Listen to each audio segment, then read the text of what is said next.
Here are some examples. The transformations at the bottom of the three. We're going to do all three tangent, all three cotangent. I would suggest that you watch all of them just to catch any tricks that I may have. Biggest thing with tangent and cotangent is you have to remember that period is actually pi over b, since the full period is 1 pi, not 2 pi. That's a big difference. And the parent function of each usually helps. So tangent goes through the origin just like sine. We've got an asymptote, and it goes from low to high. So if you're wondering how you can remember that, just think of the unit circle. Tangent of 0 is 0. This 0 to pi over 2 is your first quadrant. That's going to be 0 to pi over 2, I should say. That's going to be positive if you think about all students take calculus. Then if we're looking backwards, we've got my negative 0 to negative pi over 2, that's my fourth quadrant, and tangent's going to be negative. So that's how you can remember the low to high. So to graph these, if we have any shifts, we're shifting that center point. It's kind of like sine in that aspect, and that we're going to move 0, 0. So we figure out period here is going to be pi over 1/4, which is 4 pi. There's no shift, so I'm going to start at 0, 0. That's kind of that turning point. I always do 2 tick marks to the right and 2 to the left. So we still have my 4 intervals. They're just going to represent a smaller piece. Asymptotes go on the endpoints of those 4 intervals. To label them, I know the total distance is going to be 4 pi, so half the period goes on each side. Then these little marks right here kind of tell me when this graph of tangent starts to straighten out. So my amplitude, or my a value, is 2. So at this point right here, we're going to hit 2 and negative 2, and it gets close to those asymptotes, so it's a little bit wider, and then straightens out. Next one, we actually have some shifting, so this is a good one to look at. And we'll go through here. We're going to shift to the right, pi over 2, up 3, and that's my new origin, which, remember, the tangent goes to the origin, just like sine.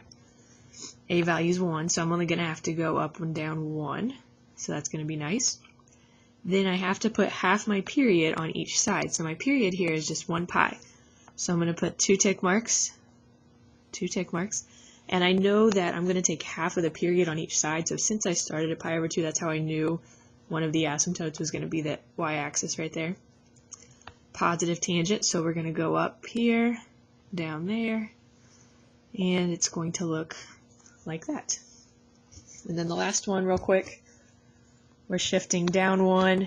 We have an a value, of 3, so we're going to go to these points. No shift except for that vertical shift, so that's my origin. Period's pi over 2, so I still need my 2 intervals, and those are my asymptotes. But to label those, I'm going to put half the period on each side, and it's still a positive, so we're going to go up, down, and connect them. So not terribly difficult. Tangent kind of flows with sine, so they both have an end in them, if that helps you, but you've got to remember that you're shifting that turning point. Cotangent, on the other hand, if we think about cotangent, parent function, we have an asymptote, 2, 3, 4, and it actually goes from high to low. Same reasoning with the all students take calculus, thinking about quadrants, but now we're going to have to remember that when we shift. So I'm actually going to start with this middle one. I think that's a better one to start with, and then we'll come back to the negative. So we're going to shift down 3, and we have my a value of 2, so I'm going to set that up. There is no horizontal shift, so that means my asymptote is still going through that origin. 4 intervals, asymptote. My period is actually 3 pi over 2, so that's where that's going to stop. A little bit easier in the period side because we don't have to cut it in half this time. Halfway between, it's going to hit its turning point. Positive, so that means that we're going to go from high to low. Looks the exact same, just a different shape. So this actually looks like a negative tangent. We'll back up and do the negative one. So let me get this drawn. We're going to shift up 2, and then we've got an a value of 1. We're also going to shift to the left, pi over 2. So I'm going to put this way back here just so I don't run out of room. So this right here is your new origin, but remember, there's an asymptote through cotangent's origin. I'm going to go ahead and figure out my period is pi. So that tells me if I add pi to this, I'm going to actually be stopping at 1 pi over 2. So it's really spread out. That's okay. And then we've got 1, 2, 3. So there's my 4 intervals. This will be my halfway point. So that's actually going to be that turning point right there. It's a negative, so that's the very tricky part that we have to remember, that we're actually flip-flopping it. This is going to be really spread out just because of how far I made that. But those are the big key points. You want to have your asymptotes, intervals, and your A values. And then the last one, we're going to shift up 4. We've got a half as my A value, so I'm just going to put 0.5. We're shifting to the right, pi over 4. You have to remember that that's your asymptote for cotangent. 4 intervals, so that's nice that that doesn't change. That fourth one is your second asymptote. Period is pi, so I'm going to add that here. So that's like 4 pi over 4. So we're actually stopping at 5 pi over 4.